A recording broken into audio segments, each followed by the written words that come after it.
When I meet prospective financial planning clients for the first time during our intro call, its purpose is to learn more about them and their family, clarify the top-of-mind financial planning objectives, and set mutual expectations for a collaborative planning relationship.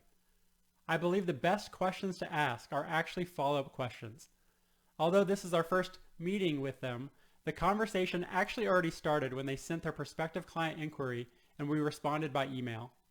When the prospective financial planning client, Susan and Steve, sent their initial message through the website, we discovered that they're actually excited and grateful for the opportunity to work together. So this might be their first conversation with a financial advisor where they are thrilled to be there and on the edge of their seat. So we need to be prepared for them to even show up early.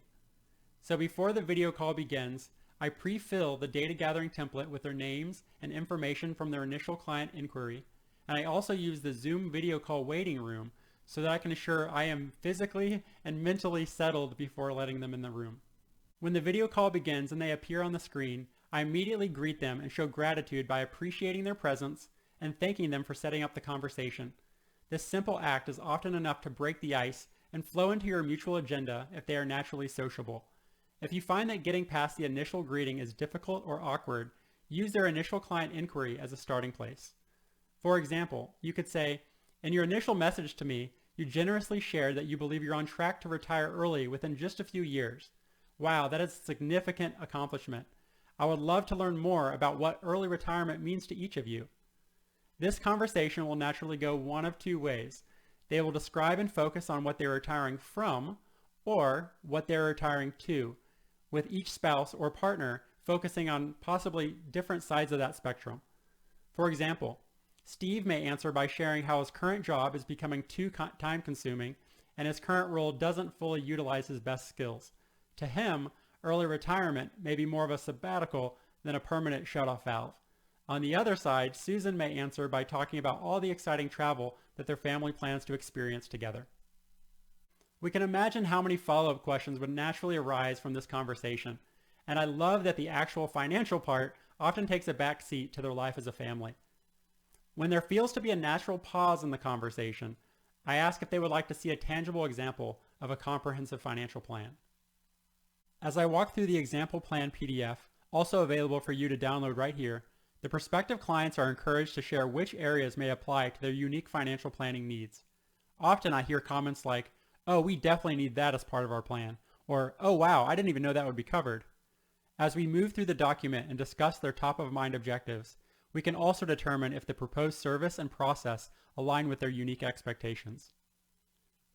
As I believe that success is defined by the ability to create and meet expectations, I think being fully transparent about the service, process, and fees from the very beginning leads to better outcomes for everyone involved. Throughout the Measure Twice Planners video course, I will share each of these following topic summaries with you, including the templates and calculators that I use to develop them. Here is a more comprehensive walkthrough of the financial plan document in much greater detail than I would share with prospective clients during their introductory meeting. The plan presentation begins by reviewing the client's current financial ecosystem. This is when I mention the importance of understanding where we are before determining where to go and how to get there. During the introductory call, prospective clients are often focused on either the past or the future, so I emphasize that financial planning begins by adding clarity to the present moment and then the confidence necessary to move forward. The balance sheet is a snapshot in time, and the numbers on this page change every single day. So rather than focusing on the balances themselves, I educate about the range of cash flow flexibility and income tax control each asset location provides. A review of asset titling can also lead into an estate planning conversation. The pie chart on this page supplements a conversation about how we would like it to shift moving forward. In this example, their taxable brokerage and pre-tax retirement accounts will be slowly unwound as they build up tax-free Roth balances. The estate document summary brings all the client's drafted estate documents onto one page for additional clarity. This page is to be filed with the documents themselves, with a copy given to each person listed. If the clients have not drafted these documents yet, this page serves as a template, an educational supplement as we discuss the features and importance of each one. For clients who plan to purchase real estate within the next few years, I include a visual of the Mortgage Flexibility Calculator. This displays the anticipated non-discretionary cash flow needs and supports an educational conversation about deciding between a 15-year and a 30-year mortgage. The debt repayment summary, seen here as mortgage repayment options, teaches clients how to begin thinking about money in terms of time. It helps to align non-discretionary cash flow needs with the client's ages and also consider the timeline of future sources of income and expenses. And now we can move on to savings and investments. When discussing savings and investments, I prefer to analyze each account individually, then separately within each asset location, then all together as a total portfolio.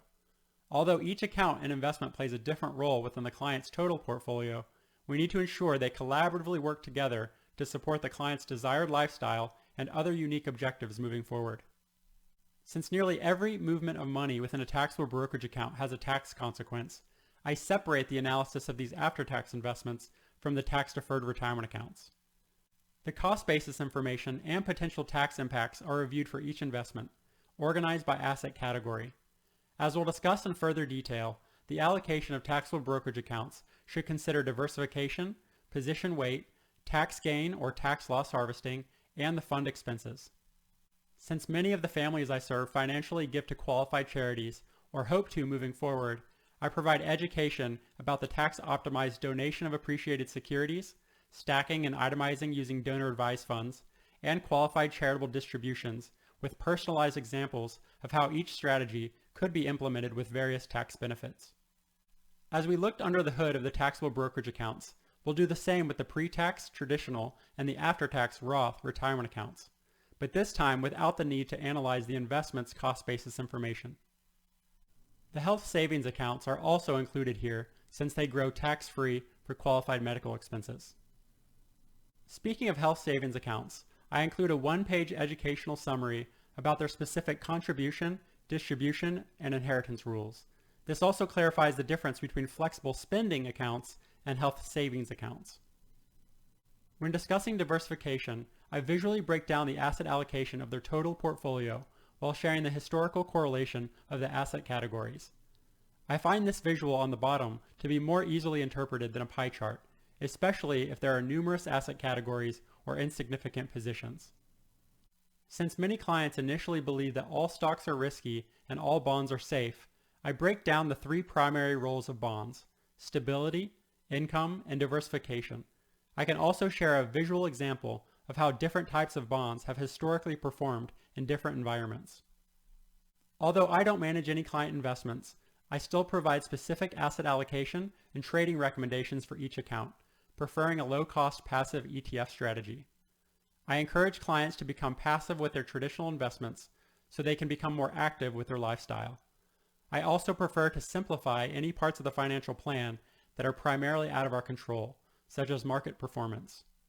The allocation of each account is aligned with when the money is expected to be needed to support their lifestyle expenses. Using my education savings needs calculator, which I will share with you in the course, I create a needs analysis for each student. And since there are multiple ways to save for children, including outside of the 529 education savings accounts, I provide some educational information about the various options. Moving on from savings and investments, now we're going to discuss risk management and insurance. The pairing of employee benefits with pay statements provides valuable financial planning opportunities. I summarize the client's earnings, deductions, benefits, and taxes to understand cash flow before their net income is transferred to their bank accounts.